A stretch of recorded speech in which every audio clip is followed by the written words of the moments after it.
scriptures or scriptures in portions to the Vedic version. 5. To consider the glories of chanting Hare Krishna to be an imagination. 6. To give some interpretations to the holy name of the Lord. 7. To commit sinful activities on the strength of the holy name. 8. To consider the chanting of Hare Krishna as one of the auspicious ritualistic activities which are offered in the Vedas as fruitive activities karma kanda. 9. To instruct a faithless person about the glories of the holy name.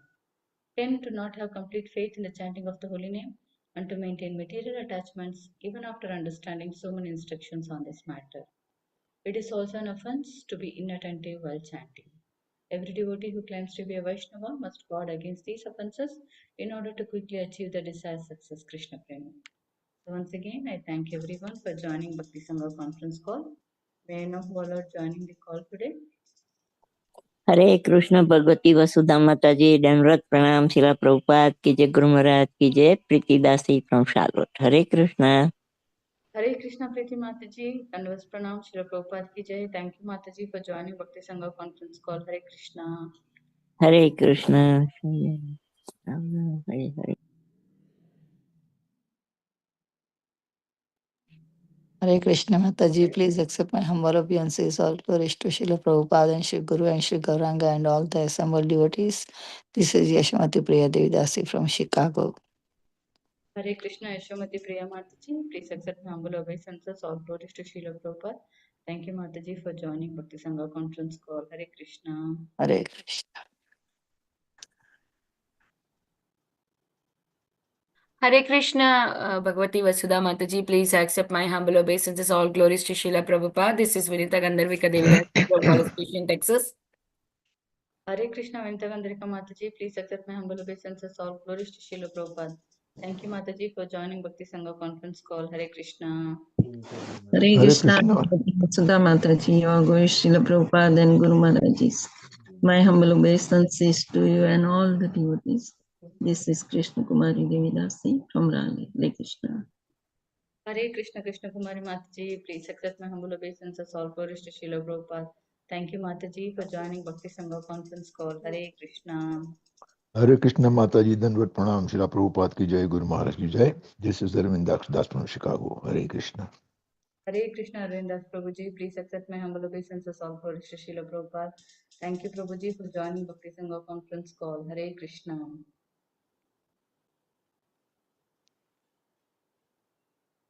Hare Krishna Bhagavati Vasudha Mataji, please accept my humble obeisances to all the assembled devotees. All glories to Srila Prabhupada. Thank you so much Mataji. This is Sundarangi Radha Devidasi from India, Hyderabad. Hare Krishna. Thank you. Hare Krishna Sundar Angi Radha Mataji, please accept my humble obeisances. All glories to Srila Prabhupada. Thank you so much Mataji for joining Bhakti Sangha conference call. Hare Krishna. Hare Krishna Bhagavati Vasudha Mata ji please accept my humble obeisances all glories to Srila Prabhupada this is Shama Gauri Devidasi from Charlotte Hare Krishna Shama Gauri Mataji, please accept my humble obeisances. All glories to Srila Prabhupada. Thank you Mataji for joining Bhakti Sangha conference call. Hare Krishna. Hare Krishna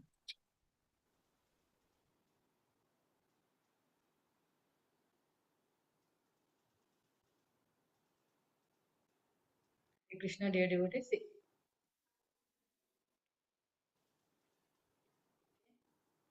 I welcome all of you once again. Thank you everyone for joining today's Bhakti Sangha conference call. Today we are really fortunate to have His Grace Gaur Vilas Prabhuji to enlighten us on the topic of Srimad Bhagavatam verse 8.1.10. Before I hand over the call to Prabhuji, I would like to hand over the call to Sundarangi Radha Mataji for the brief introduction on Prabhuji. Hare Krishna Mataji, over to you. Hare Krishna Mataji, thank you so much for giving me the opportunity. Hare Krishna dear devotees, today we are so fortunate to have His Grace Gaur Vilas Prabhuji on our call today. Prabhuji, we are so happy to have Gaur Vilas Prabhu on our call today. Prabhuji came to Krishna consciousness in 2004. He earned a MBBS degree from Grant Medical College. Gaur Vilas Prabhuji joined the ashram in 2010 and he was initiated as a disciple of His Holiness Radhanath Swami Maharaj in 2012. Prabhuji preaches in various medical and engineering colleges. He also conducts programs for doctors at Bhaktivedanta Hospital and in corporate environments. He is a teacher of Bhakti Sastri and Bhakti Vaibhava courses. He also conducts congregational programs in Mumbai and Maharashtra. Gaur Vilas Prabhuji has done through studies of Bhagavad Gita, Srimad Bhagavatam, and Chaitanya Charitamrita. Thank you so much, Mataji. This was a brief introduction about today's speaker. Thank you, Mataji. Now over to you, Mataji. Hare Krishna. Pranam. Hare Krishna Mataji, thank you so much for that wonderful introduction. So looks like Prabhuji is yet to join. We will wait for Prabhuji to join. If anybody would like to introduce themselves, they can go ahead.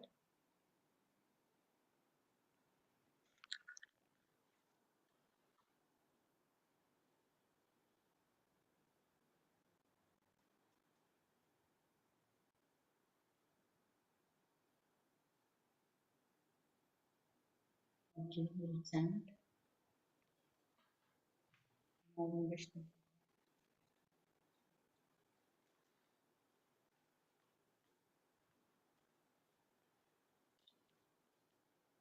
Hare Krishna Prabhuji. Recording in progress.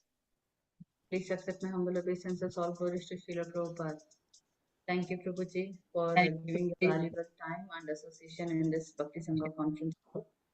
Today, we are really fortunate to have you on this conference call, and we are really eager to hear from the topic of Srimad Bhagavatam.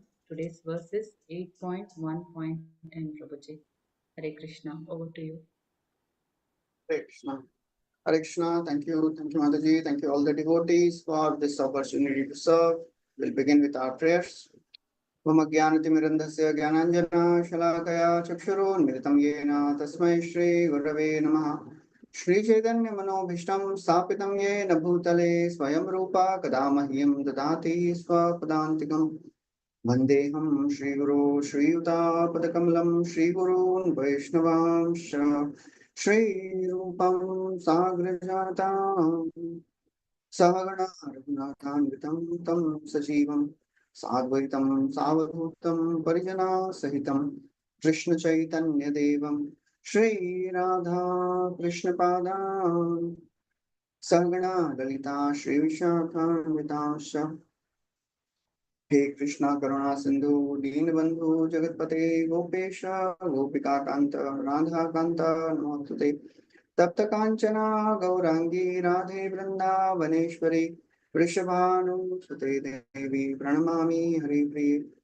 Vancha Kalpatarubhyascha Kripa Sindhubhya Eva Cha Patitanam Pavanebhyo Vaishnavebhyo Namo Namah Namo Vishnupadaya Krishna Prishnaya Bhutale Srimate Bhaktivedanta Swami Nitinamine Namaste Saraswati Devi Gauravani Pracharani Nirvishesha Shunyavadi Paschatya Shatarini Jai Shri Krishna Chaitanya Prabhu Nityananda Shri Advaita Gadadhar Shivasadi Gaura Bhaktavrinda Hare Krishna Krishna Krishna Hare Hare Hare Rama Rama Rama Hare Hare Hare Krishna, thank you for this opportunity to serve. We are continuing our discussion from, today we'll be discussing from Srimad Bhagavatam, Canto 8, Chapter 1, entitled The Manus, Administrators of the Universe, verse number 10. Very famous verse, very similar to Ishopanishad, first verse. आत्मावास्यमिदं विश्वं यत्किञ्चित् जगत्यां जगत्तेन त्यक्तेन भुञ्जीथा मा हृदा कस्य स्विद्धनम्. Translation. Within this universe, the Supreme Personality of Godhead in his super soul feature is present everywhere, wherever there are animate or inanimate beings. Therefore, one should accept only that which is allotted to him. One should not desire to infringe upon others' property. Purport. Having described the situation of Supreme Lord as transcendental, Swayambhu Manu, for the instruction of sons and grandsons in his dynasty, is now describing all the property of the universe as belonging to Supreme Lord. Manu's instructions are not only for his own sons and grandsons, but for the entire society. The word man, or in Sanskrit, Manushya, has been derived from the word Manu. For all the members of human society are descendants of the original Manu. The Manu is also mentioned in Bhagavad Gita. Imam vivasvate yogam proktvan ahamavyam vivasvan manave praha manurikshvakave abravit. I instructed this imperishable science of yoga to sun god Vivasvan, and Vivasvan instructed to Manu, the father of mankind, and Manu in turn instructed it to Ikshvaku. Swayambhu Manu and Vaivasvat Manu have similar duties. Vaivasvat Manu was born of the sun god Vivasvan, and his son was Ikshvaku, the king of the earth. Since Manu is understood to be the original father of humanity, human society should follow his instructions. Swayambhu Manu instructs that whatever exists, not only in the spiritual world but even within the material world, is the property of Supreme Personality of Godhead, who is present everywhere as a super consciousness. As confirmed in Bhagavad Gita 13.3, Kshetragyam cha pimam vidhi sarva kshetreshu bharata.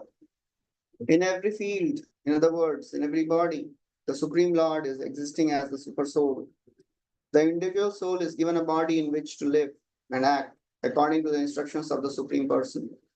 And therefore, the Supreme Person also exists within every body. We should not think that we are independent. Rather, we should understand that we are allotted a certain portion of the total property of the Supreme Personality of Godhead. This understanding will lead to perfect communism. Communists think in terms of their own nations, but spiritual communism instructed here is not only nationwide but universal. Nothing belongs to any nation or any individual person. Everything belongs to Supreme Lord. That is the meaning of this verse. Atma vasyam idam vishvam. Whatever exists within this universe is the property of Supreme Personality of Godhead. The modern communistic theory and also the idea of United Nations can be reformed, indeed rectified, by the understanding that everything belongs to the Supreme Personality of Godhead. The Lord is not a creation of our intelligence, rather, He has created us. Atma vasyamidam vishvam, Isha vasyamidam sarvam. This universal communism can solve all the problems of the world. One should learn from the Vedic literature that one's body is also not the property of the individual soul, but is given to the individual soul according to his karma. Karmana daiva netrena jantu dehopapattaye.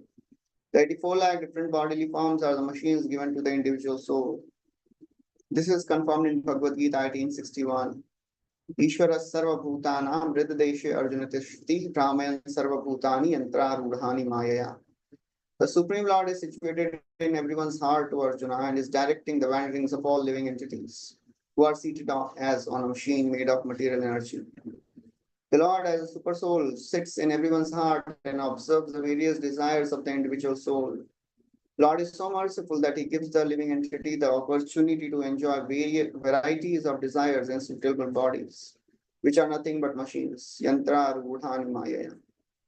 These machines are manufactured by the material ingredients of the external energy, and thus the living entity enjoys or suffers according to his desires.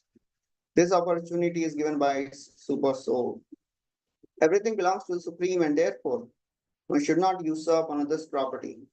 We have a tendency to manufacture many things. Especially nowadays, we are building skyscrapers and developing other material facilities. We should know, however, that the ingredients of skyscrapers and machines cannot be manufactured by anyone but the Supreme Personality of Godhead. The whole world is nothing but a combination of 5 elements. Tejo, Vari, Mridam, Yatha, Vinimayaha. A skyscraper is transformation of earth, water, and fire. Earth and water are combined and burned into bricks by fire. And a skyscraper is essentially a tall construction of bricks. Although the bricks may be manufactured by man, the ingredients of the bricks are not. Of course, man as a manufacturer may accept a salary from the Supreme Personality of Godhead. That is stated here, Tena Tyaktena Bunjitha. One may construct a skyscraper, but neither the constructor, the merchant, nor the worker can claim proprietorship. The proprietorship belongs to the person who has spent on the building. The Supreme Personality of Godhead has manufactured water, earth, air, fire, and sky. And one can use this and take a salary. However, one cannot claim proprietorship. That is perfect communism. Our tendency to construct great buildings should be used only for constructing large and valuable temples in which to install the deities of the Supreme Personality of Godhead. Then our desire for construction will be fulfilled. Since all property belongs to Supreme Personality of Godhead, everything should be offered to the Lord, and we should take only prasad. Tena tyaktena bhunjitha. We should not fight among ourselves to take more than as we need. As Narada said to Maharaj Yudhishthir, Yavad priyeta jataram tavat swatvam hidehinam adhikam yobhimanyeta sasteno dandamahati.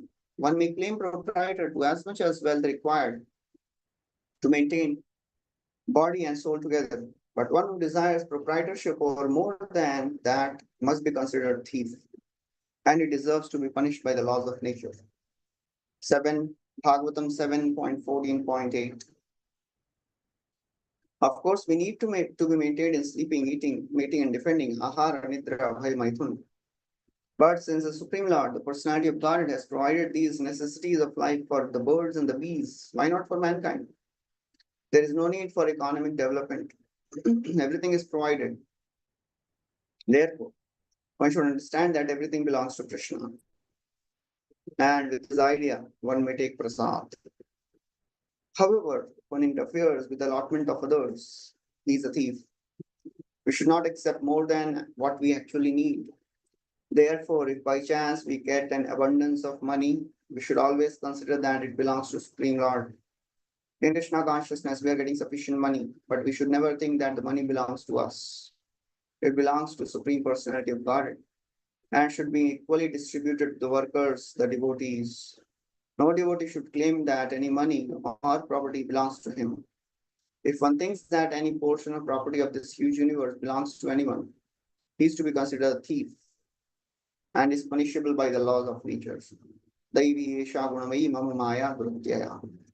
No one can surpass the vigilance of material nature or hide his intentions from material nature. If human society unlawfully claims that the property of the universe, either partially or wholly, belongs to mankind, all the human society will be cursed as a society of thieves and will be punished by the laws of nature. Hare Krishna. Nice, wonderful report by Srila Prabhupada.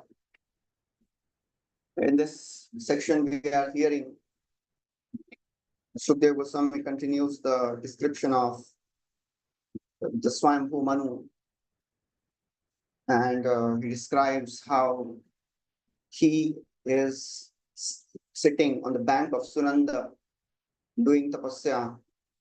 And while he is doing tapasya to please the Lord, he is offering these thoughts. These are his thoughts.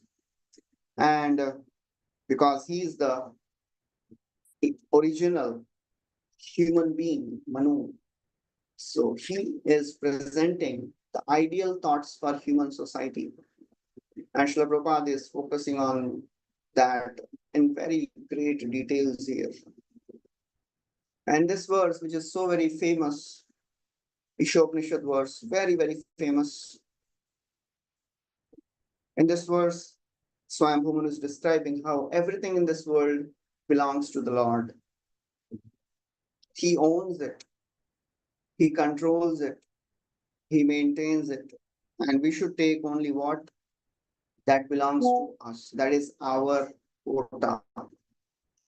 Tena tyaktena bhunjitha. Prabhupada is using this many times in the purport. We should only enjoy what is given to us. Nothing belongs to us, but whatever is allotted to us as a part of our karmic activities, we should enjoy only that. Otherwise, and he says, Ma gridaha kasya svidhanam. Ma grida means one should not enjoy others' quota. Knowing well, kasya, to whom it belongs. You should know that only whatever is allotted to us, that is our quota. Chanakya Pandit, he speaks a very wonderful subhashit. He says, one should see others, women, all the other women as mothers. Matravat paradareshu, pardravyeshu loshtravat, Atmavat sarvabhuteshu ya pashyati supanditaha. See all mothers apart from all the ladies apart from one's wife as mothers. Consider everyone else's money or wealth as pebbles on the street. Because a devotee, a pandita, knows to whom it belongs. It doesn't belong to me. So why should I try to enjoy it? Srila Prabhupada gives this very simple example. If a bag of grain is lying in the road, the birds will come, they'll eat few grains and go away. And a person, a man will come, and he will take away the entire bag. That is the default setting, because nobody is following this principle that this is not mine. This object or this property, it is not given to me, so why should I try to take it? So we should know that we have a partial control over this material world.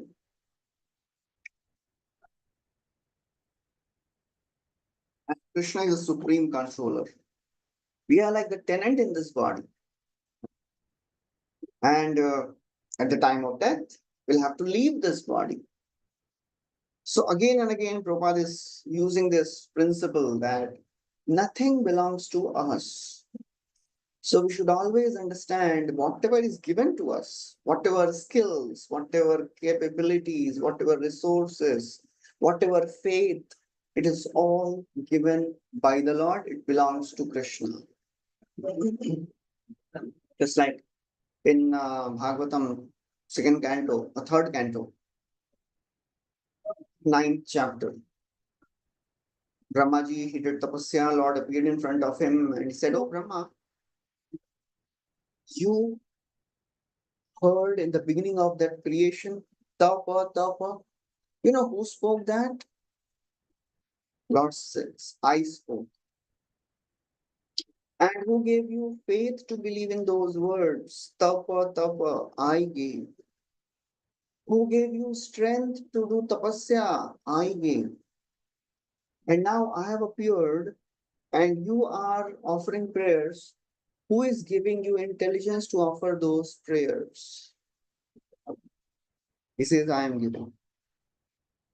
So it is ours. Matchakarthanga matstotram matkathabhyudayankitam yadava tapasite nishtha saisha madanugraha. Whatever we have is belonging to Supreme Lord. It is given to us by the Lord. So we should never ever think that this is mine. Our faith, our strength, our intelligence, everything belongs to Krishna. It is given to us. Just like many devotees, they write in care of, whenever they get something in care of. That means it is not mine. It is given to me by the Lord. This is a constant meditation. We should be always, we should be in heaven, or we should be always in. Nothing belongs to me. Why I should claim any proprietorship? That keeps a devotee in a state of gratitude. Everything we have is given to me by the Lord. I have nothing. Whatever skills, whatever resources I have. It comes in the first canto of Bhagavatam when Arjun, he returns from Dwarka. He realizes that Krishna is gone and he wanted to bring the wives of Krishna back for protection. On the way, he was attacked by some cowherd men, and Krishna and Arjuna, the most powerful warrior of the universe that time, of the Bhumandal, practically has defeated everyone. He could not defeat these cowherd men who had simple bow and arrows. Arjun had Gandhi. He returns back very dejected. And then he is telling to Yudhishthira, Vanchitoham Maharaja Harina Bandhurupina Yena me aparitam tejo deva vismapaman mahat. O king, I have been bereft of my greatest friend. Vanchitoham. Vanchita means I have been bereft. Bandhu Rupina. Harina, the Supreme Lord, who is the dear friend of mine, I have lost him. Along with him, all my strength is also gone. And then he offers another beautiful verse. Tadvai dhanushtai shava hayaste soham rathe nipataya tadanamanti sarvam shanena tadabhuda sadisha riktam bhasmam putam kuhakaradham evaptumushyam. He says, this is the same Gandiva, Tadvai dhanush, Taishava, same arrows, Ratha, same chariot, Haya, same horses, same arrows, same horses, same Ratha. Soham Rathi, I am the same warrior, in front of whom all the great kings would come and bow down. Anamanti. Sarvam Shanena Tadabhuda Sadisha Riktam, everything has become null and void. It is like if somebody is pouring oblations on ashes, it is of no use. Kuhakradam, if somebody just moves a magic wand in the air, nothing will come out. Ivoptumushyam, if somebody sows seeds on the barren land, nothing grows. Apart, if Krishna is not there, everything is useless. Prabhupada would always give this example. We are all big zeros. And Krishna is that one. When one is not there, then everything else is useless.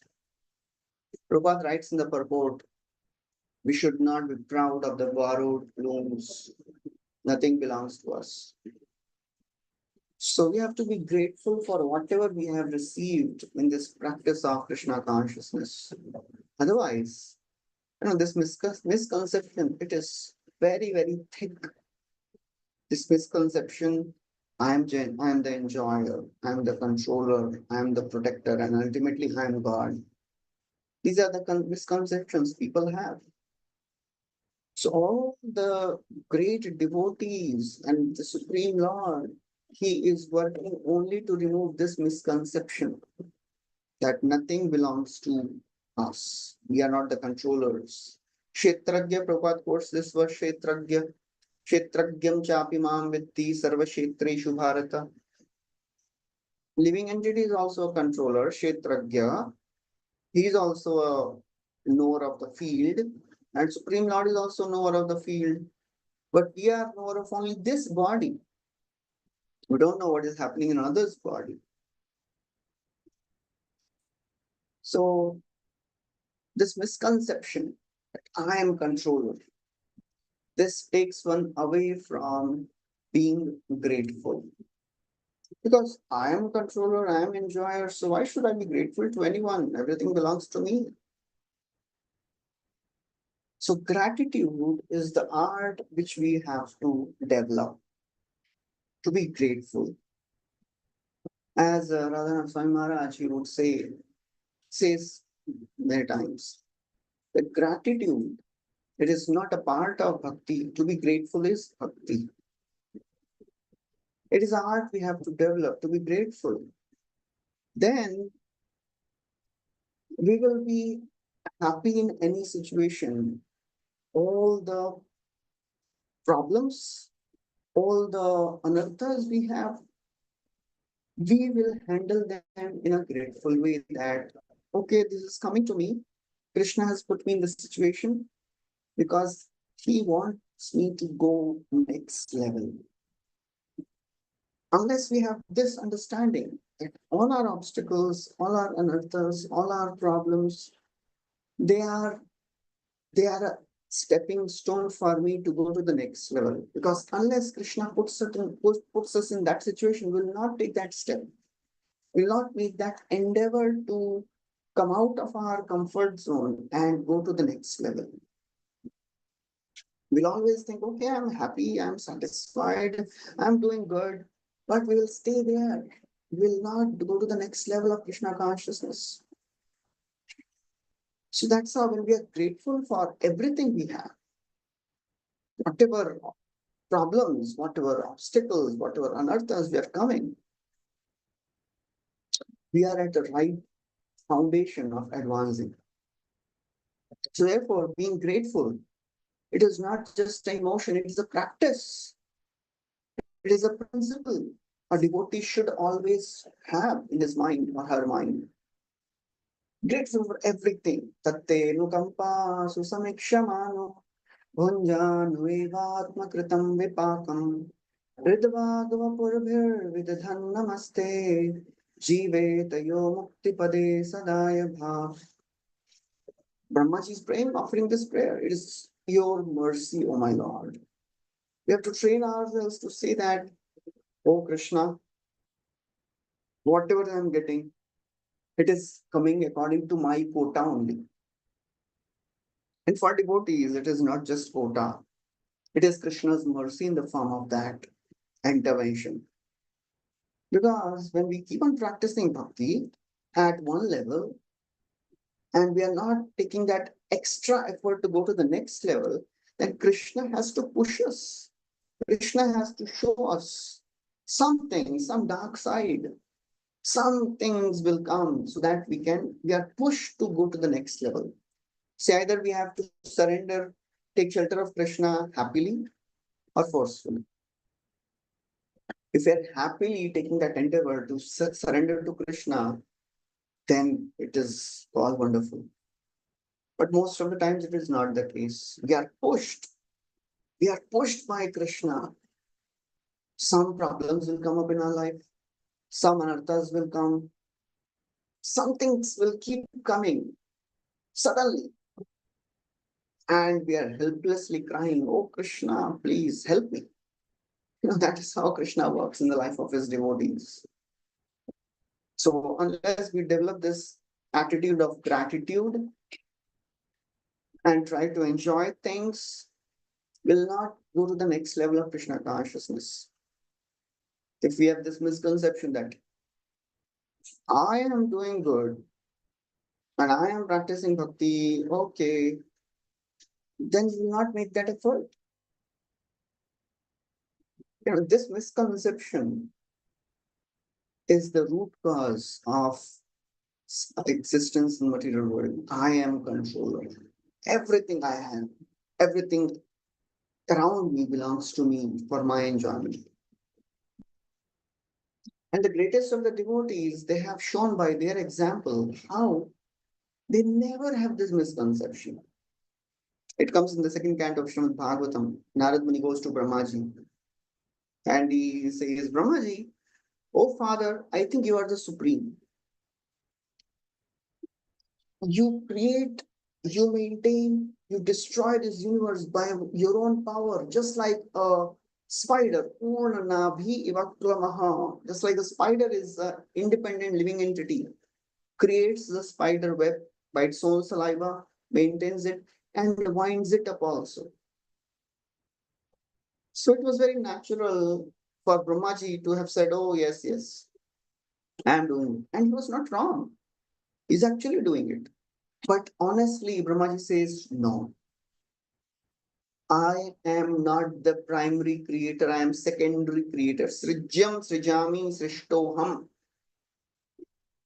I am only a secondary creator. I am creating whatever is already created by the Lord. Narad Muni says, but are you known everywhere as a guru of the universe? Who creates this world? He's surprised. Everyone accepts you as guru. Brahmaji, he says, it is only by the Lord's Maya that people accept me as supreme. Tasmai namo bhagavate vasudevaya dhimahi yanmaya durjayaya mam vadanti jagadguru yanmaya durjayaya. A person who is under the control of insurmountable illusory energy, mam vadanti jagadguru. He only will call me a supreme controller. Devi Esha Gunamai Mam Maya Durjaya. So Narad Muni says, but are those who accept you as Guru of the universe and its creator, they are bewildered by Maya? Brahmaji says yes. They are bewildered by Maya. Narad Muni says, how to understand who is bewildered and who is not bewildered? Brahmaji gives a very simple test. How to understand who is bewildered by Maya, who is not bewildered by Maya? Just watch their words. Just see their language. What is the language? These people who are bound and bewildered, they speak nonsense. You know what type of nonsense they speak? They identify themselves as the controllers. And they live in this world in misconception of I and mine. Vilajyamanaya yasya sthatum iksha pathemuya vimohita vikathante mamaham iti durdhiya. Vimohita, people who are vilajyamanaya. Although Supreme Lord, He is supreme powerful and material energy is ashamed to stand in front of Him. Vilajyamanaya, she stands at the back. But those people who are bewildered by Maya, you know what they say? They speak all nonsense. Vikathante. What is that nonsense talk? Mam aham. Mine, I and mine. That's this words. They don't understand Ishavasyamidam Sarvam. They don't understand that nothing belongs to them. They think this is me, and this is mine. But a devotee is never bewildered, especially pure devotees. They never get into such misconceptions. Nauttam shloka vartanam drishtam tat kathamritam syat sambhramantakaalepi smaratam tat padambujam. Those who are great devotees of the Lord, now Uttama shloka vartanam, those who are absorbed in Uttama shloka varta, na syat sambhrama, they never go into misconceptions even at the time of death, antakalepi. So Krishna's actions, many times they're not pleasant. When he shows us our dark side, it is not at all pleasant. But they're always benevolent. I think we discussed in one of the classes how a devotee is shown all his sanchit karma, all the dark side, all the contaminations the devotee has in his or her heart is shown to him. That is the mercy of the Lord. That is the grace of the Lord. The Lord is giving a chance to devotees to understand what is there in the heart. You know, just like there's a verse in Bhagavad Gita which says, Tesham adityavat jnanam prakashayati param. When the devotee becomes enlightened, starts practicing bhakti, the inner heart becomes illuminated. It is dark, but it gets illuminated. And when the heart gets illuminated, then what happens? Whatever is inside us becomes visible. What is inside us? There are two things inside us: Supreme Lord and our contaminations. All our contaminations are seen. This is the facility given to us by the Lord. So Krishna makes us see our anarthas and he's pushing us to take shelter of the great souls. It's like a surgeon doing surgery. It is not pleasant, but it is benevolent. There is nothing more auspicious than the path of bhakti. Nahiyato anya shiva pantha vishata samsrita viha vasudeve bhagavati bhakti yogo yato bhavet. There is no path which is better than this path of bhakti. Shiva. Shiva means auspicious path. Nahi ato anya Shiva. There is no path which is more auspicious than the path of Vasudeve Bhagavati Bhakti. Sadrishino hyayam loke pantha shema akuto bhayam. Many verses they are glorifying how this path of bhakti is all auspicious. But this misconception that I am the controller. Prabhupada is writing again and again this verse, Tena Tyaktena Punjitha. A person, if he doesn't realize that everything belongs to Supreme Lord, he thinks everything is for my enjoyment. Tena Taktena Punjitha. He is not understanding this principle that I should take only that which belongs to me. That is spiritual communism. Everything belongs to Supreme Lord, not to the state. Because ultimately, in communism of this world, still the property belongs to the state, and some people remain poor. There's always unequal distribution. But when Krishna is in control, when the king is a devotee of the Lord, and he accepts that everything is a property of the Lord, he uses everything in service of the Lord and service of the citizens. Abhipalat dharma raja pitrivat ranjayan praja nispriha sarvakamebhyo Krishna pada nusevaya. Just like Yudhishthira Maharaj. He was Dharmaraj. He was serving the citizens just like the children. Pitrivat ranjayan praja. Personally, he had no material desire. Nispriha. Nispriha sarvakamebhyo. No material desires. Always engaged in service of Krishna. So a devotee, a pure devotee, he has no misconception.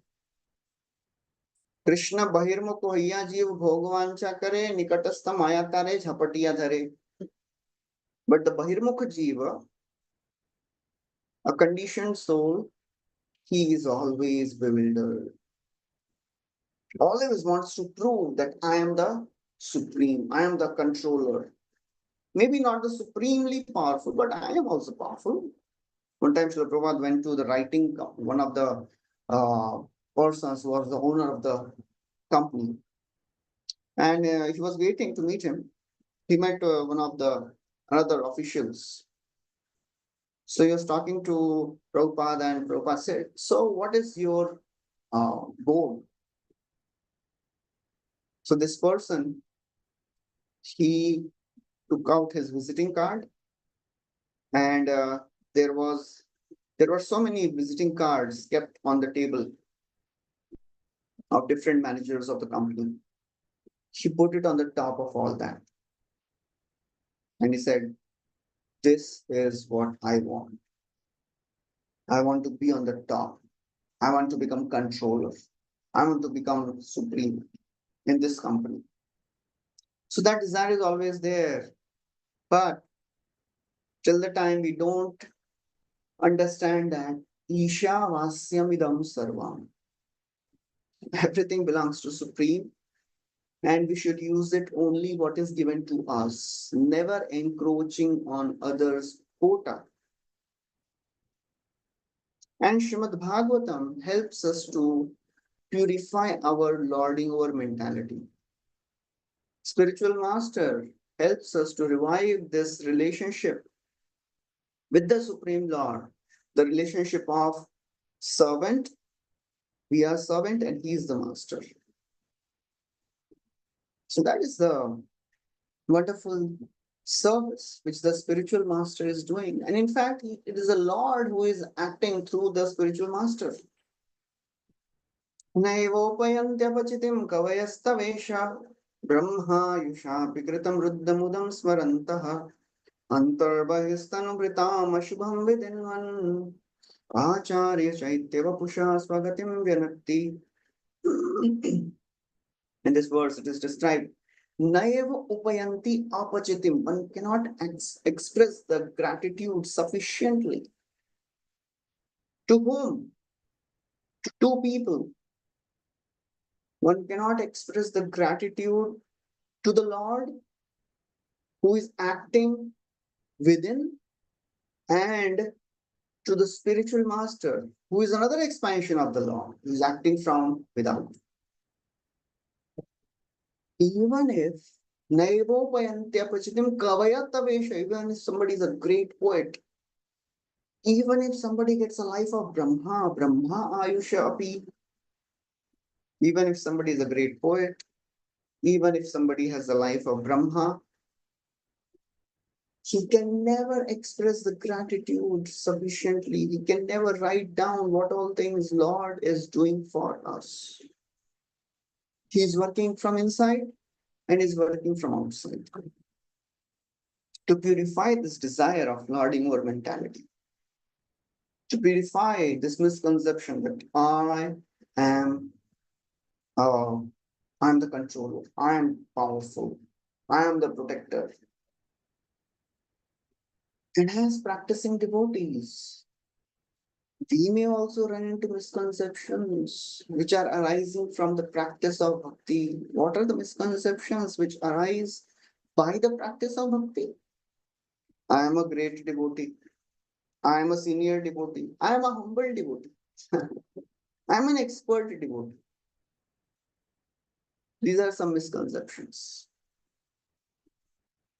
One time, one devotee approached Prabhupada and said, Prabhupada, I'm most insignificant. Prabhupada said, you are not the most anything. We are proud in saying that amongst the insignificants, I am the most insignificant. I am most in something. I am humble, I am expert, I am advanced, I am senior devotee now. These are the misconceptions. Vishwanath Chakravarti Thakur writes that this is bhakti uttha anartha. Some anartha which arise in the heart because of the practice of bhakti. Not because of the practice of bhakti, because bhakti is all pure. Because we have those anarthas, and in due course of time, by the practice of bhakti, these things come out. So therefore, to counteract this misconception that I am the doer, I am wonderful, I am doing great, we should always understand, yes, we are able to practice bhakti nicely, but by the mercy of the Lord, by the mercy of devotees, nothing belongs to me. That should not take, take a devotee into another extreme of depression. I am good for nothing. Whatever I am doing, I am not able to do anything on my own. No. A devotee is always happy. Chant Hare Krishna and be happy. Keep struggling with your anarthas in a happy way. Yesterday, day before yesterday, Braj Bihari Prabhu gave a morning Bhagavatam class in the temple here. And wonderfully, he was giving this example, in this principle that we should be happy in our struggles. We should not go into the consciousness of guilt. We should have some guilt because of our anarthas, but that guilt should not take us into depression. We should be happy and we should laugh at ourselves sometimes. Just see how foolish I am. Learn to laugh. That is, sometimes we should have self-irony, from you're saying. That keeps one peaceful. Otherwise, many times we keep ourselves at a very high pedestal. And when anarthas they come out, it is like poison, halahal. And because we have put ourselves at a high pedestal in the practice of bhakti, we think, I am now practicing bhakti since so many years. I should behave like this. I should have these thoughts. And I should be really very focused and equipoised and pakka devotee. But when anarthas they pop out, we go into complete confusion and bewilderment. Then we start thinking, what is happening to me? What is wrong? Where is the problem? So we should not take our anarthas seriously. We should take Krishna's mercy seriously. That will save us from many, many problems. When Lord appeared in front of Brahmaji and he spoke Matchakarthang Matstotram Matkatha Hridayankitam Yadava Tapasite Nishtha Saish Madanugraha. It is all by my mercy. Brahmaji, he offers 3 prayers, very, very beautiful prayers. He says, "Oh my Lord, now you have given me the seva of creation. Please empower me. Because unless you empower, I can't do this seva. And if I'm able to do this seva nicely, then what will happen? I may become proud. Please protect me from false ego. And somehow I may get distracted also. Please save me from deviation. Empower me, protect me from false ego, and save me from deviation." Prayers, they are not the stepney wheel to be used in emergency. They are the steering wheel which drive us throughout our life. Prayers are integral part of devotee's life, intense prayers. One time Srila Prabhupada was speaking and he said, "I will never fall in Maya." And everybody said, "Jai Prabhupada." And after the class, Prabhupada went to take darshan of the deities and he was praying intensely.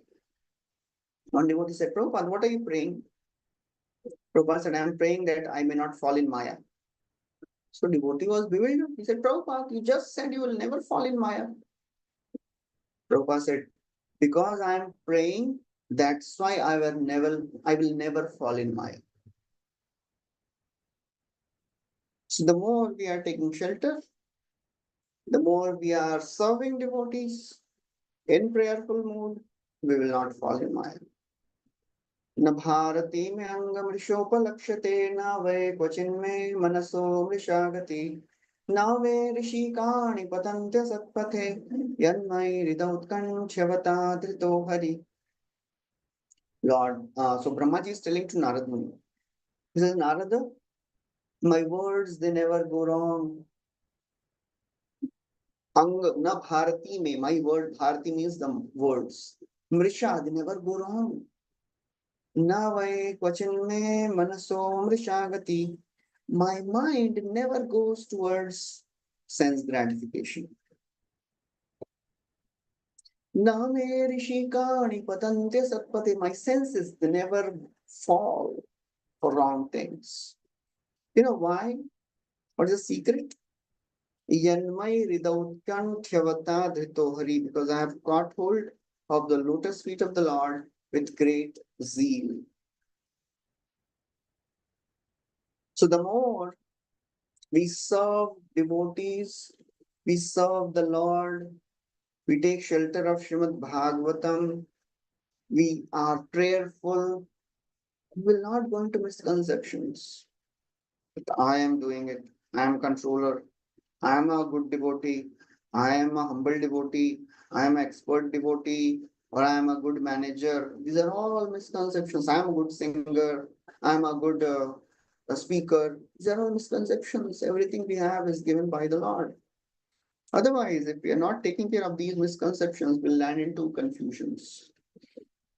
Because misconceptions can confuse us. Just like Arjun was completely confused. He refused to fight because of the misconceptions he had. And when we are confused, we don't know what is the right thing to do. When we are faced with confusions, we should strengthen our devotional service, not slacken. When we are really confused what to do, as Chaitanya Charan says, when we don't know what to do, we should know what to do. When we don't know what to do in this situation, we should have our panic buttons ready. And of course, they should not be panic buttons. We should always use them. The process of prayers, the process of every devotee has a different way of taking shelter of the Lord. What they like to do in the process of bhakti. Some people, they like to be in front of the Lord and take darshan of the Lord. Some people like to like to read Bhagavatam, recite some prayers, whatever we like to do, we should know which button to press when we are in confusion. And Arjuna, as he is confused, but he knows what to do. So Bhagavad Gita we see find it is a journey of a devotee from a stage of confusion to a stage of surrender. In the first chapter, where he is completely confused, from confusion to clarity. I don't know what to do, Krishna. Should I fight? Should I not fight? I'm completely confused.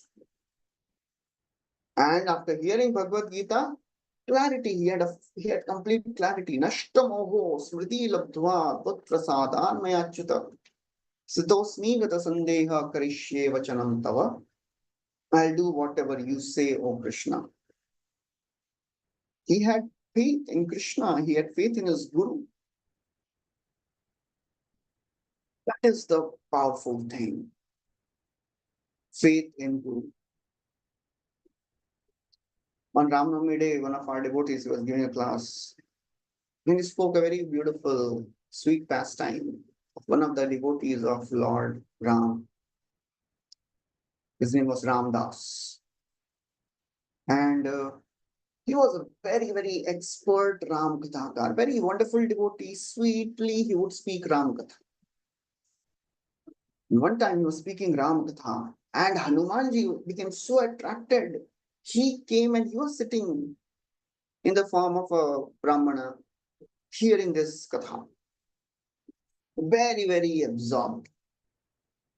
After the Katha was over, this Hanumanji, in the form of Brahmana, he went and thanked Ramdas that, oh, you have such wonderfully recited Ram Katha. I'm very happy, satisfied. But I want to just tell one thing. You spoke that when Sita was in Ashok Vatika and you described the beauty of Ashok Vatika, and you said there were lilies which were white. But I just want to correct you. They were not white, they were red. So Ramdas said, no, they were white only. I heard from my Guru. They were white. Hanumanji says, no, I have also heard from another very authentic bona fide source. They were red. He said, I can't believe this.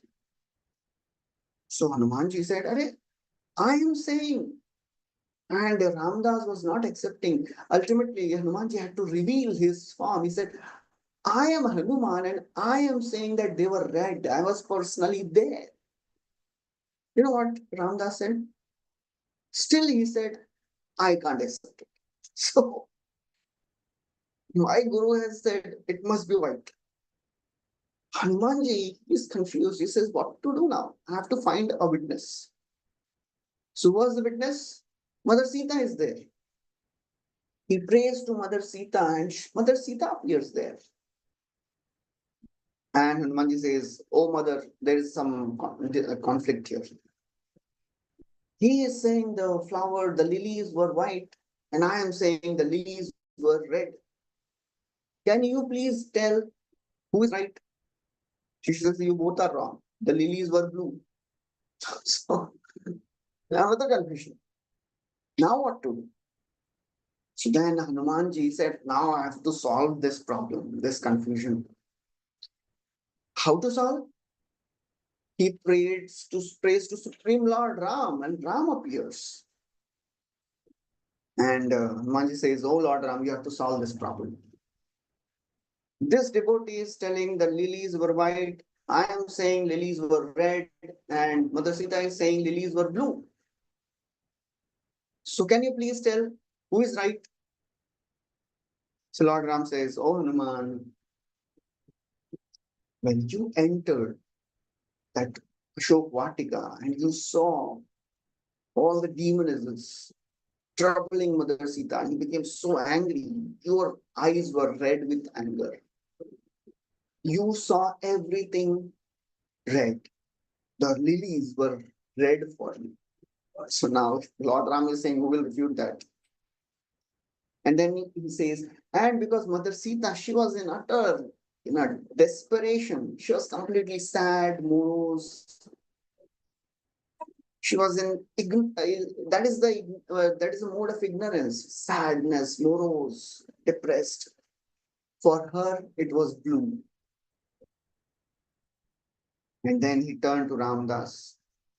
He said, "Oh Ramdas, because you had such a great faith in your spiritual master, it is not that you are right because Lily was right, white, because you have faith in your spiritual master. So I am very happy with your convictions. That you can challenge Hanumanji. Who will challenge Hanumanji? Who is right there? At night, lilies are red, lilies were white. So to the extent we have faith in our spiritual master, in mercy of Srila Prabhupada, Sri Chaitanya Mahaprabhu, to that extent we can come out of this confusion. Otherwise, it is so very difficult.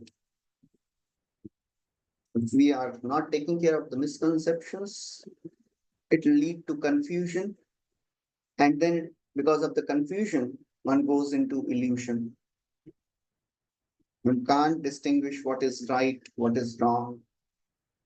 One takes a rope to be a snake and a snake to be an ordinary rope. Maya, that is illusion.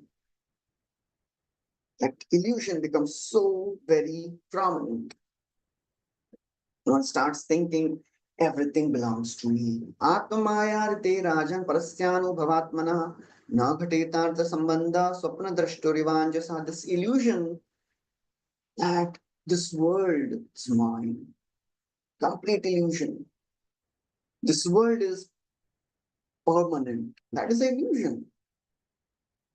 It's like a person who is sleeping and he makes a huge empire in the dream. It is all illusion. So to the extent one comes out of this illusion, one takes to the process of Krishna consciousness, one understands Janma, Aishwarya, Shruta, Shri, wealth, beauty, strength, hyper, they are the illusions. And the process of bhakti takes one out of this illusion, makes one detached from this illusion. So that's how we have to understand this wonderful verse in which Swami Bhumanu is describing.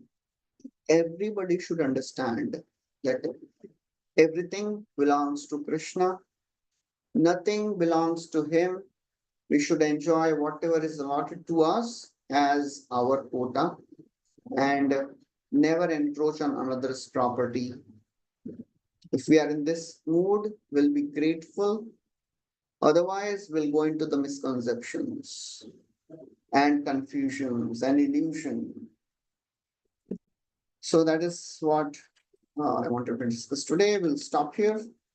Thank you very much. Hare Krishna. Anybody has any questions?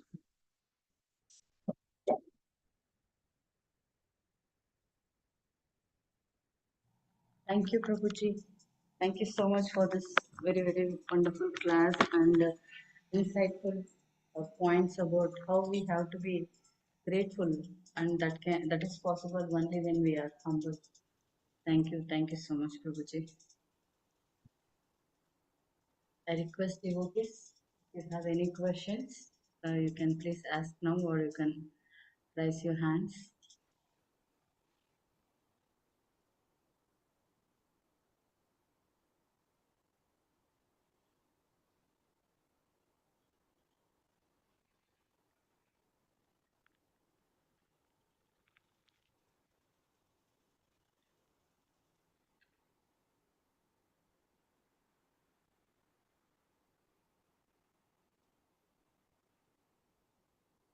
Okay, it seems there are no questions, so we can start. Yes, Prabhuji. Hare Krishna, Shama Prabhuji, Gauri please accept Mataji. my humble obeisances. Thank you so much, Prabhuji, for such a beautiful class. Very grateful to you. Thank you. A lot of lessons to learn that how we should be very humble. We should always give, be grateful to Krishna for whatever he has given. We should never think that it's all because of me. Thank you so much, Prabhuji. Very, very grateful to you. Because these kind of things, even if you hear, like we will say, okay, I hear, but it's like you should hear it every single day. That you should understand that we are not something great. We are always grateful for Krishna for every single thing that he's giving to us. So that way we will be always surrendered at his lotus feet by hearing it again and again. Thank you so much, Prabhuji. Very, very grateful to you. Thank you, Mataji. Hare Krishna. Hare Krishna, Prabhuji, please accept my humble obeisances. All Krishna. Hare Thank you so much, Prabhuji, for the wonderful class. Thank you so much. Thank you, Mataji. There is one question, Prabhuji, in the chat I would like to read. Sindhu Rao, Prabhu is asking, or Mataji, thank you for your wonderful class. But sometimes when we are in a panic situation, it is very difficult to think of the Lord. How to overcome the situations as we are in so much confusion? should always have some devotees, some close devotees, and we should take shelter of them, because many times in difficult situations it is impossible to think properly. We may know the philosophy, but philosophy doesn't work, doesn't come to help till the time we are not actually very advanced. So in those times we should learn to approach some devotee, some senior devotees, or some of our close friends and take their help. They will speak the same thing which we already know, or they may speak some another wonderful realizations to help us. And it will, if they are speaking the same things which we know, but when we hear from them, it clicks, it makes sense. So there is no substitute for association and taking shelter of the devotees. However advanced we may be, however seniors we may be, we will always have some low times in our life where our anarthas will hit us, or some situations will trouble us. We will be in different difficult situation because of some devotees or some people or some things.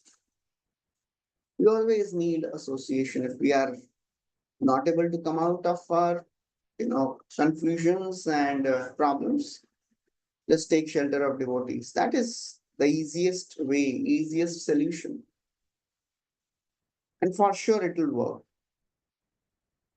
provided we work on what they are telling.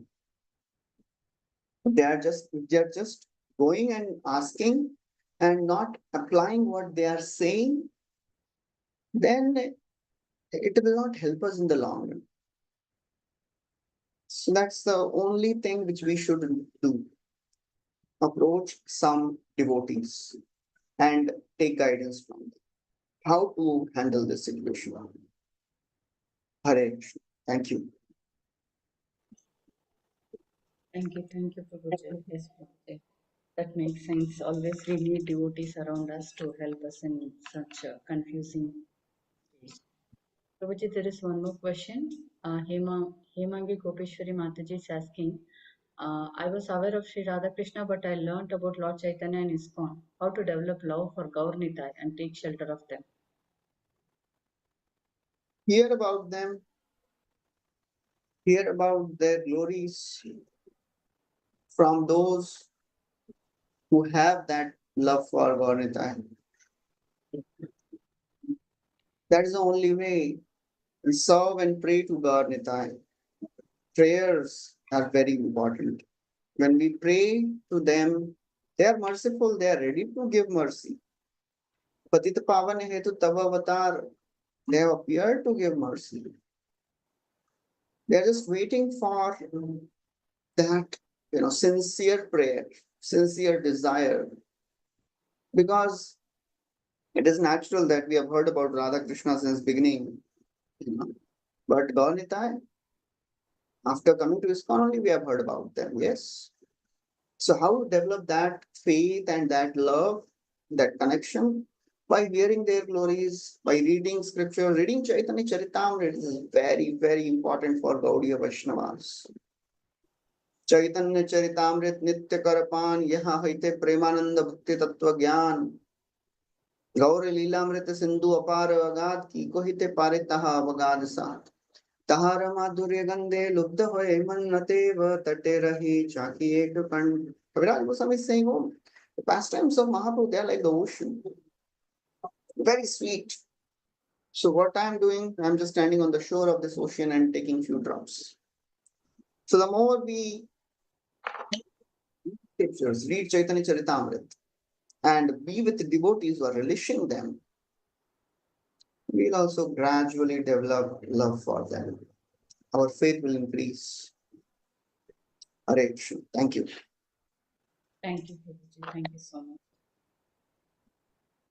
Prabhuji, there is one question. You always said that we should have that faith that Krishna's mercy is more powerful than our anarthas or things.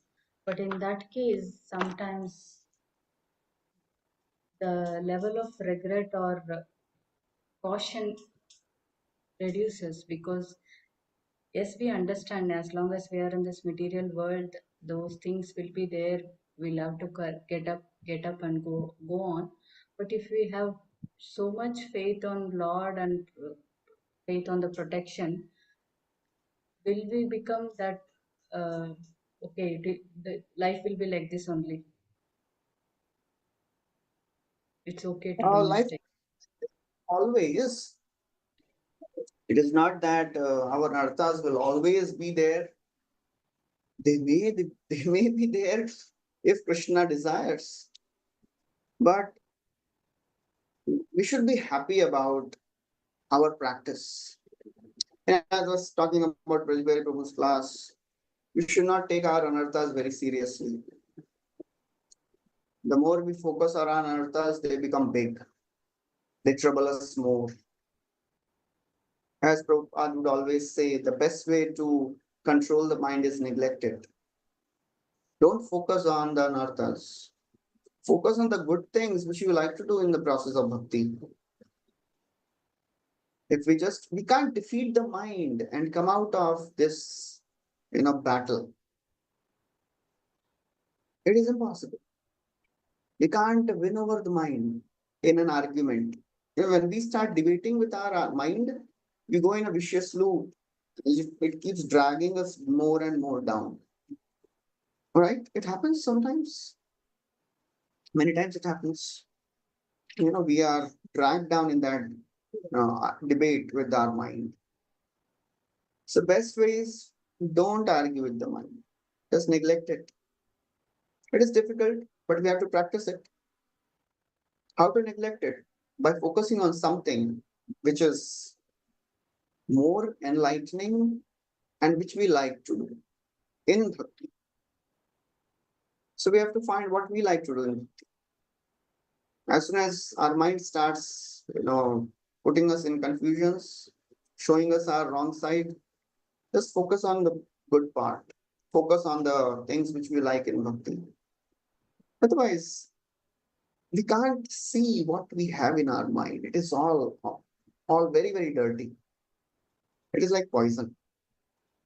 It is impossible to just say, oh, I have all these things and okay, I'll just try to neglect it. I'll try to just sort out. We can't sort out. We have just neglected. Krishna will do that. He will clean the heart. We have to focus on what we can do. We have to focus on Krishna. That's the practice. That is sadhana bhakti. Na? Keep on practicing. Trying to focus on Krishna, not on the anarthas. Whereas the sadhakas, we focus on our anarthas a lot. And they really trouble us. They really depress us sometimes. Oh, how can I be having all these things? The most vicious things will come out. That is the default setting. When the room starts getting cleaned, all the dust rises. So that's the process. You have to just patiently keep on practicing without getting disturbed. Too much disturbance will not allow us to practice bhakti also. If we are too much disturbed by our anarthas and just thinking, when will these anarthas go? Why is this happening? How can I be having all this? You will not be able to practice bhakti. Then the loop will continue and dragging you down more and more. Just focus on what you like. Hare Krishna. Thank you. Hare Krishna. Thank you, Prabhuji. Both Sindhu Mataji and Hemangi Mataji is thanking you for your answers. And Harita Yadav is telling the way, thank you for a very enlightening, insightful class. Prabhu, there are no more questions or comments. If you're okay, we will end the call here. In Oh, Sukhakara Sukhakara Krishna. Krishna Prabhu. Yes, Prabhu, please ask your question. Prabhu, you have to unmute.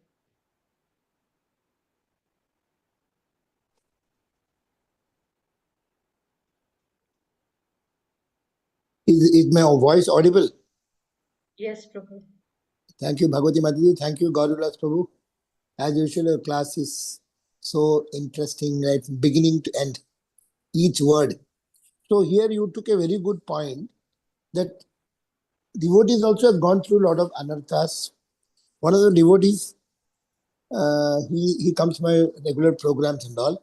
So he said he knows he has been doing wrong and he has been caught. So that ego is also hitting. So he says Krishna's mercy, but some of the other devotees have caught him. So he's not able to understand, should I now, commit suicide? He's feeling embarrassed. So who can save? He says, I know Krishna did the good thing that I got caught through another devotee. Now I'm not able to face them. Now what do I do? Should I just pray to Krishna to give me a heart attack and I die fast?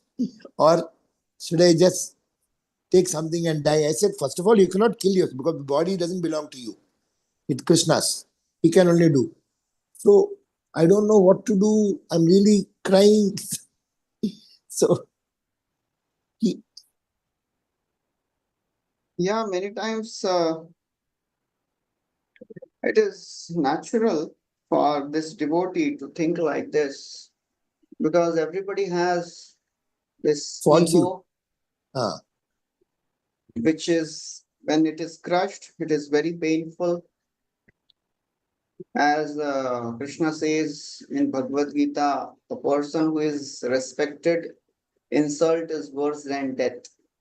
Yes. Akirti Bhutani Kathaishanti te vyayam sambhavitasya chakirti maranad atirichyate. So these thoughts may come, but if he is really pondering on it, if somebody says out of some, one or one's okay because of frustration, that is different. But if really one is serious, then they should be given some, proper counseling.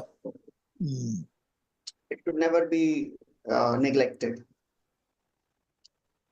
So that is very important. That is a service we should do. If a devotee is really thinking. But the other devotee has told him, you better die. You don't have the right to live. He told some Chaitanya Mahaprabhu found somebody and he told you death is better than. So that fellow went and died. I said, that is Mahaprabhu has told. But you are not Mahaprabhu to tell him to go and die. And he said, I cannot go and tell my spiritual master also because I know he will also shout. So he was just not having any road or route to come out of this. The thing we can do is we can just encourage them to go and speak to the seniors and give him that faith and confidence and strength that this happens with human beings because it Because is Krishna not wanted to that. purify. Is it that Krishna wanted to purify him? That's why he did it. And if good thing is he is understanding that he has done a mistake and he is having that guilt. But the problem is when we take our guilt too seriously and we don't take Krishna's mercy seriously, that is inferiority complex. That is going into depression. That is not humility, that is inferiority complex. Inferiority complex means when we take ourselves too seriously and we don't take mercy of Krishna seriously. So somebody needs to talk to him and very nicely counsel that devotee so that he may not take any extreme steps. So that's what I can say. It is very, very sensitive issue. So it should be dealt very, properly, sensitively, so that the devotee can continue practicing bhakti, not getting, away from the path, and he should not do anything extreme. But Prabhu, that other fellow has, other devotee has criticized, means we should not feel bad about him, no? Because Krishna is using as a nimitta matram, no? He has been used as an instrument. We cannot have a grudge on the devotee who told or who is shouting at him. That is also has been, the Shastra is there, no, Prabhu, that if anybody doing means Krishna knows. So Krishna wanted this way. So you should just accept it. Yes, it's my fault. Let me go through this. Is it the right way? See, every devotee, if I find somebody doing wrong, and if I start criticizing him and speaking such strong words, it is not a service, it is a disservice. I am destroying my own devotional service by speaking in that way. So that is envy. So is it envy? Probably this, black and white words, they are, nobody can say all these things. No, but the principle we should all know.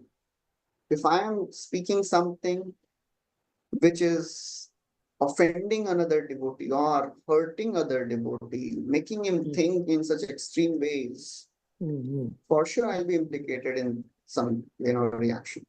Oh. Now, if we are not understanding the sensitivity, it means we have not understood the process. Anudvega karam pakyam satyam priyahitam chayat.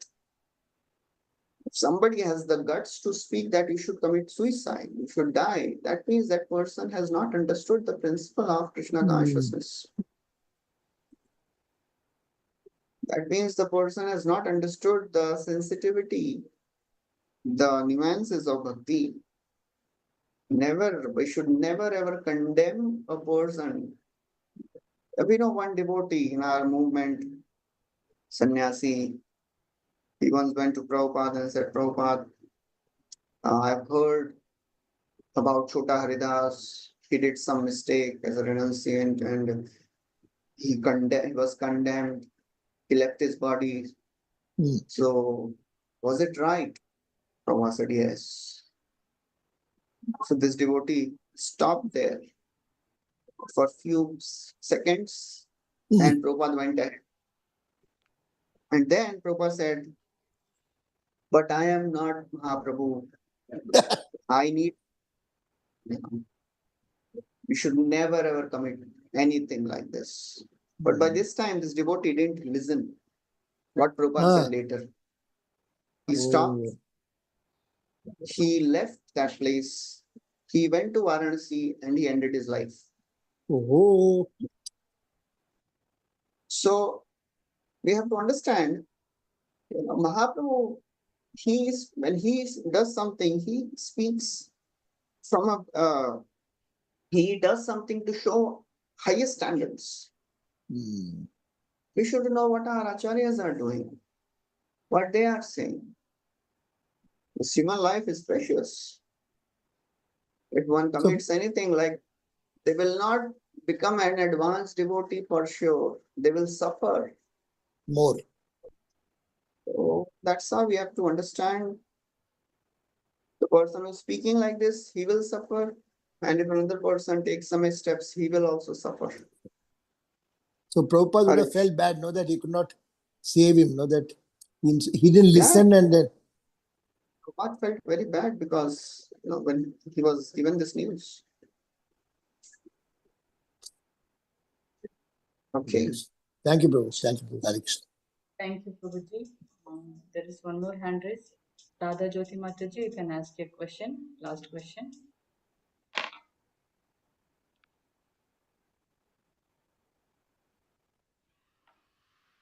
Hare Krishna Mataji, please accept my humble obeisances. Thank you for allowing me to ask the question. Hare Krishna Prabhuji, please accept my humble obeisances. Prabhuji, maybe this question is not relative to the class because I was not present. But I wanted to know that do you conduct a Bhakti Shastri course in Marathi? I'm not a Maharashtrian. Okay, and another question is about the sense control. My question to you is, first we do the follow the rules and regulation and try to control our senses, and then later on when we do devotional services, then we understand that some purification is happening, though it's not on the surface or it's not visible how it is happening, but it is like that. So my question to you is it that which is the powerful way, like if we start doing devotional service without understanding the need of sense control, then it will purify itself. Then why it is necessary to control the senses at the start by following the rules and regulation?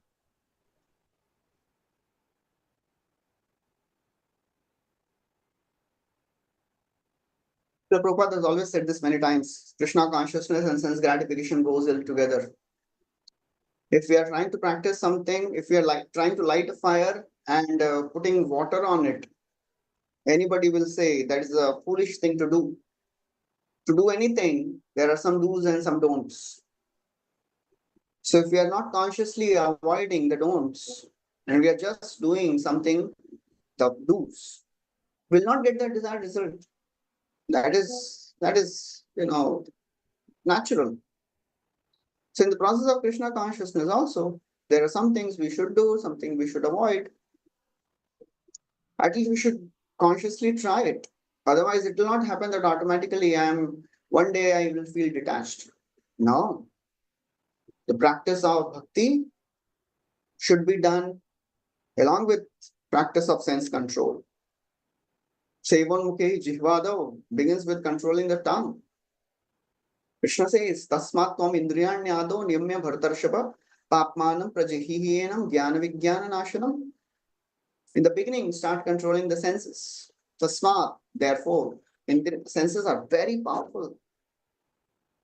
Try to control them in the beginning. Niyamya.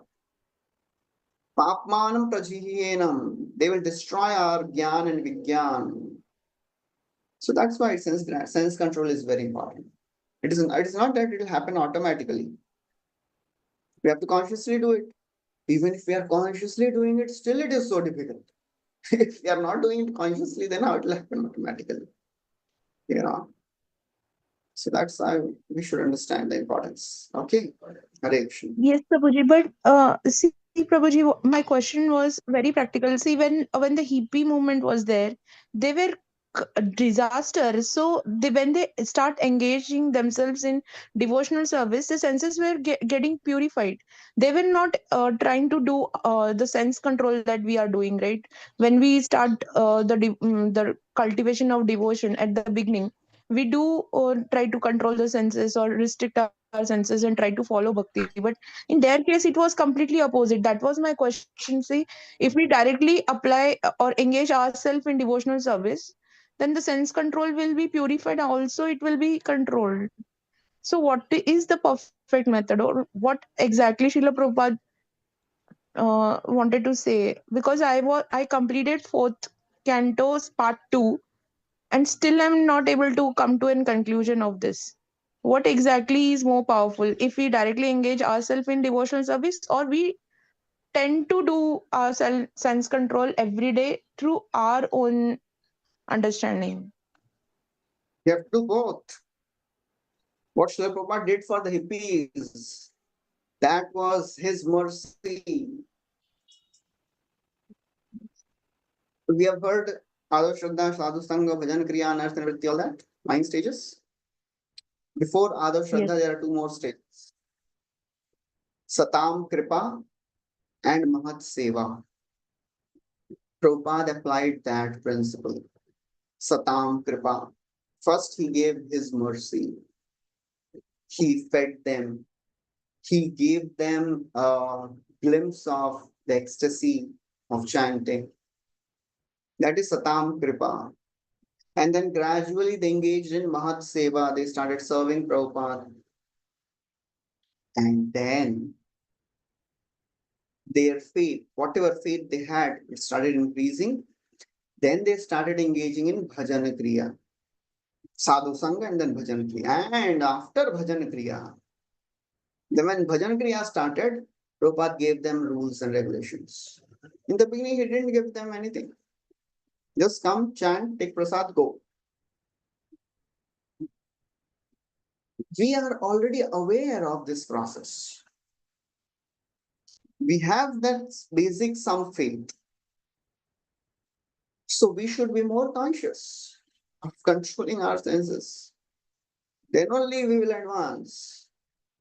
The free dosage of mercy comes only in the beginning, Mahat Kripa.